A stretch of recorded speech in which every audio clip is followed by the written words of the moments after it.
श्रीमद्भागवत। ओम श्री वासुदेव नारायण नमः। ओम नमो भगवते वासुदेवाय। श्रीमद्भागवत प्रथम स्कंद दशम अध्याय। हस्तिनापुर कार्य सारी द्वारका गमन्ते मुरारी। हस्तिनापुर नारी स्तुति दशम अध्याय करन्ति। शौनक उवाच वसुत कह कृष्णवाणी संसारु तरी जाहा शुणी। पांडुराजार मृत्यु काले दुष्टे जे राज्य नेले बळे। गोविंद पादे आश्रा करी से आत ताई जने मारी। पंचभ्राता एक मेले प्रजांकु पाଳି राज्य कले। तेबे की कले पांडु सुते स्वभावे कृष्णर संगते। सुत उवाच पांडव वंश रक्षा करी कुरु वंश कुनर हरि। क्रोध अनले भस्म कले दावाग्नि जेन्हे वनस्थले। युधिष्ठिरंकु राज्य मध्ये कृष्ण स्थापिले राजपदे। भीष्मंक तहु धर्मवाणी जेबा कहिले चक्रपाणी। से वाक्ये शोक मोह छाड़ी प्रजा पालने चित बढ़ी। आनंद मने धर्म बला प्रजा पालने मन देला। कृष्णर तेजे राजा गणे सेवन्ति युधिष्ठि चरणे। समुद्र अंत जाए मही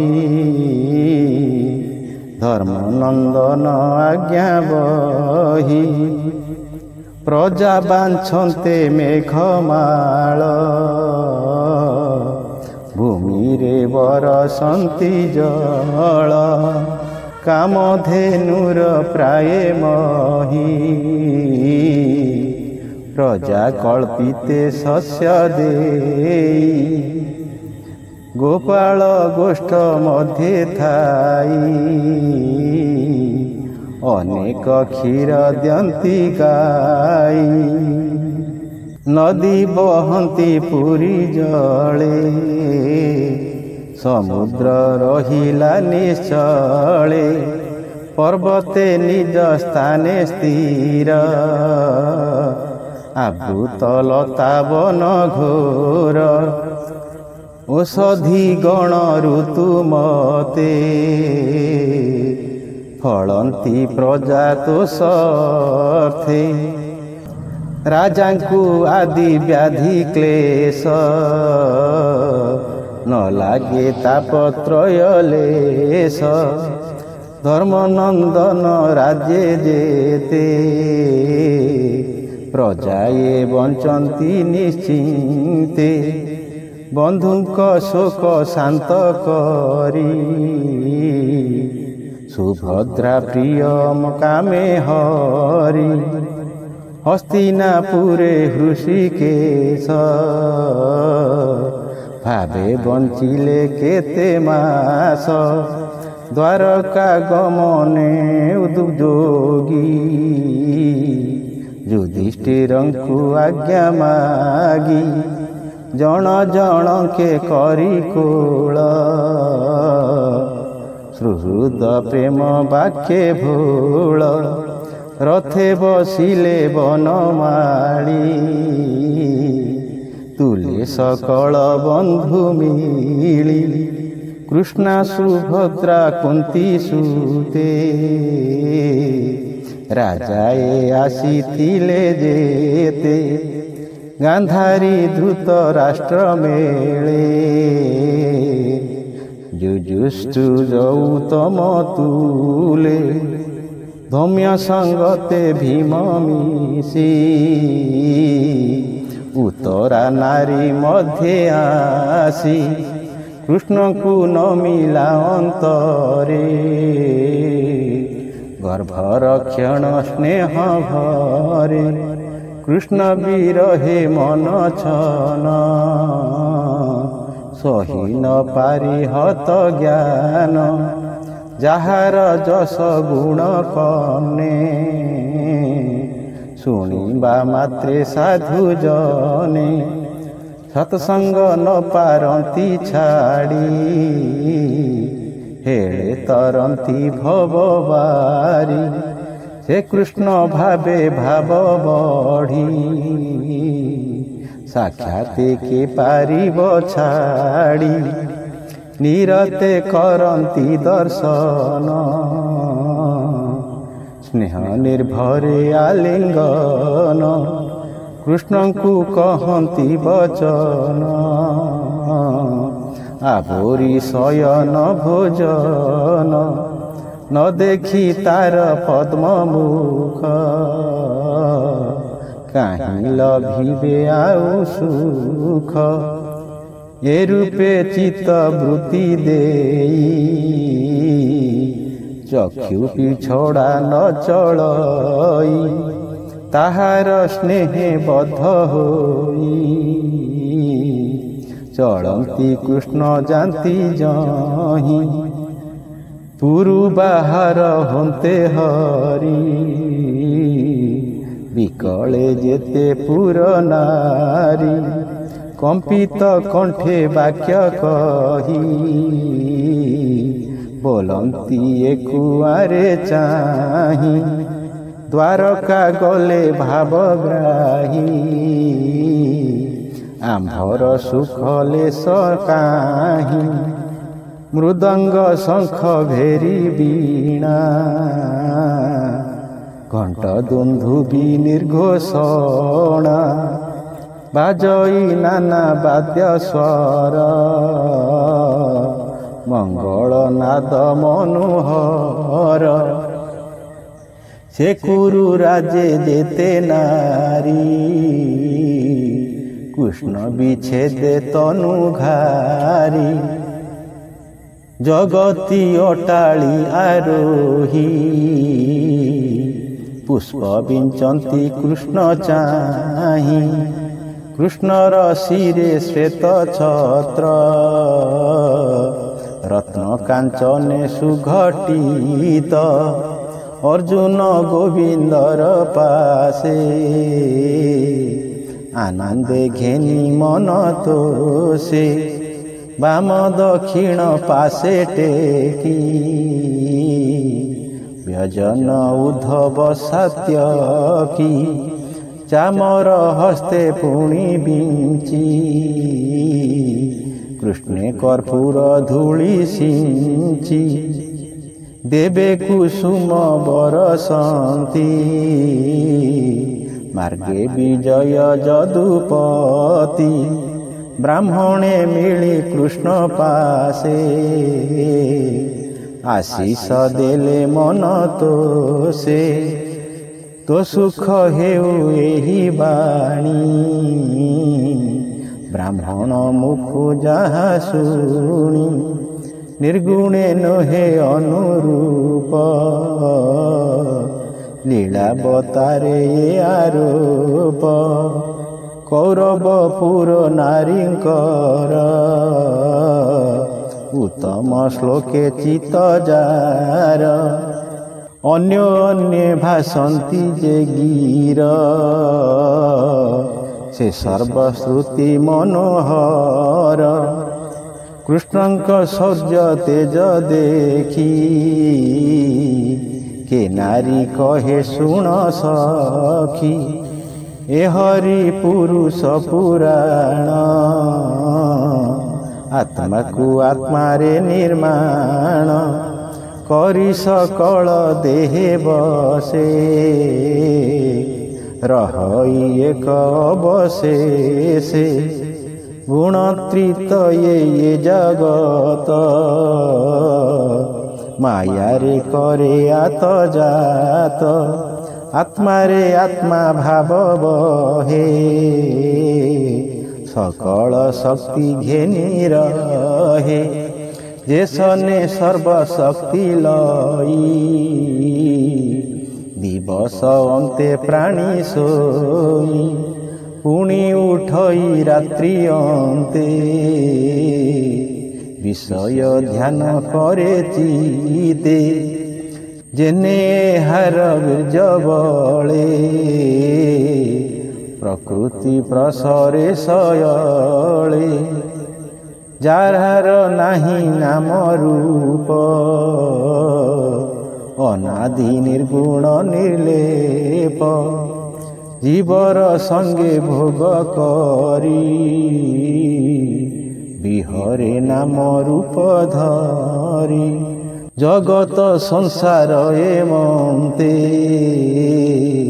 বিধান করে বেদ মতে যাহার নাহি নাম রূপ অনাদি নির্গুণ নির্লেপ জীবর সঙ্গে ভোগ করি বিহরে নানা রূপ ধরি জগত সঞ্চার এমন্তে বিধান করে বেদ মতে যাহার পাদ আশ্রয় করি জিত ইন্দ্রিয় ব্রহ্মচারী ନିର୍ମଳ ଆତ୍ମାରେ ନିଶ୍ଚଳେ ଦେଖନ୍ତି ଭକ୍ତି ଯୋଗ ବଳେ ତାହାଙ୍କ ହୃଦେ ପ୍ରକାଶଇ ସକଳ କଳୁଷ ନାଶଇ ଯାର ମହିମା ମୁନି ଗଣେ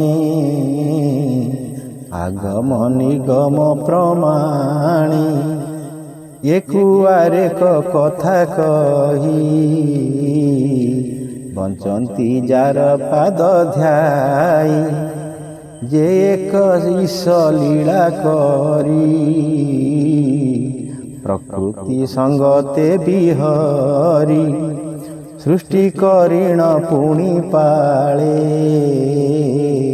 ଈଶ୍ୱର ରୂପେ ଅନ୍ତ କରେ ସେ ଦୋଷ ନ ଲାଗେ ତାହାର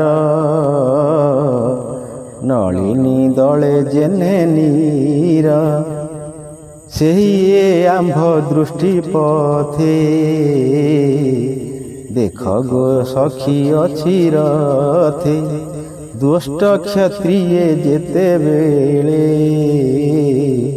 ଅଧର୍ମେ ଗ୍ରାସନ୍ତି ଶୟଳେ ଏ ହରି ସତ୍ପ ଗୁଣ ଧରି ନାନା ଶରୀରେ ଅବତରି ଯଶ ବିସ୍ତାରି ଦୟା ସଙ୍ଗେ ସୁଖେ ବିହରେ ଯୁଗେ ଯୁଗେ ଯାଦବ କୁଳ ଏ ସଂସାରେ ଭାଗ୍ୟ କେ କରିବ ଗୋଚରେ ପୁରୁଷ ଉତ୍ତମ ଶ୍ରୀପତି ଯେଣୁ ଯାଦବେ ଉତ୍ତପତି ଯାର ନିବାସ ମଧୁବନ ତେଣୁ ସ୍ୱଭାବେ ପୁଣ୍ୟତମ ରଜନୀ ଅନ୍ତେ ନର ଲୋକେ ନାମ ଧରନ୍ତି ପୁଣ୍ୟ ଶ୍ଲୋକେ ଏ ଯେ ଦ୍ୱାରକା ତ୍ରିଅକ୍ଷର ଅପାର ପୁଣ୍ୟ ଯଶସ୍କର ଯହିଁ ସକଳ ପ୍ରଜାଜନ କୃଷ୍ଣର ହସିତ ବଦନ ନିଗମ ବାକ୍ୟ ଯାହା ଘୋଷି ଦେଖନ୍ତି ନିଜ ଦ୍ୱାରେ ବସି କୃଷ୍ଣର ଯେତେ ପତ୍ନୀ ଗଣ ସେ ତ ସ୍ୱଭାବେ ଭାଗ୍ୟବାନ ଯମ ନିୟମ ବ୍ରତ ସ୍ନାନ ଯଜ୍ଞ ତପସ୍ୟା ମହାଦାନ ସଂକଳ୍ପ କରି ଜନ୍ମାନ୍ତରେ ତାହାଙ୍କୁ ଲଭିଛନ୍ତି ବରେ ଯାହାଙ୍କ ଅଧର ବୃତ ପାନରେ ଗୋପୀଏ ମୋହିତ ନିତ୍ୟ ପିବନ୍ତି ସୁଖ ଭରେ କି ଭାଗ୍ୟବନ୍ତ ତାଙ୍କ ତୁଲେ ରୁକ୍ମିଣୀ ସ୍ୱୟଂବର କାଳେ ସଭାର ମଧ୍ୟେ ନୃପ ମେଳେ କୃଷ୍ଣ ବିଷये ଯେତେ ବାଦୀ କ୍ଷତ୍ରିୟ ଶିଶୁପାଳ ଆଦି ତାହାଙ୍କ ଦର୍ପ ନାଶ କରି କନ୍ୟା ହରିଲେ ନରହରି ନାରକାସୁର ବଧ କରି 16,000 କନ୍ୟା ହରି ରୁକ୍ମିଣୀ ଆଦି ଜାମ୍ବବତୀ ଅପରେ ଯେତେ ନାରୀ ଛନ୍ତି ସେ ବଧୂ ଜନେ ତାର ସଙ୍ଗେ ଖଟନ୍ତି ସୌଭାଗ୍ୟ ରଙ୍ଗେ ତାର କଟାକ୍ଷେ ବସ ହୋଇ ନିଶ୍ଚଳ ଚିତ୍ତେ ରୂପ ଧ୍ୟାଇ ନିରତେ କୃଷ୍ଣ ଘେନି ଘରେ ପ୍ରେମେ ସେବନ୍ତି ତାପୟରେ ପାରିଜାତକ ଆଦି ଦାନ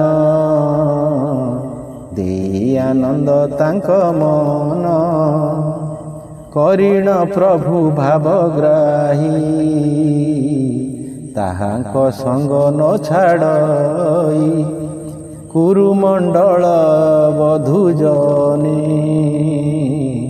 ଏମନ୍ତେ ବାଣୀ ଅନ୍ୟୁନେ ସ୍ମିତ ଇଙ୍ଗିତେ ତାହା ଲଖି ରଥେ ଚଳିଲେ ପଦ୍ମ ଆଖି କୃଷ୍ଣର ସ୍ନେହ ମନେ ଧରି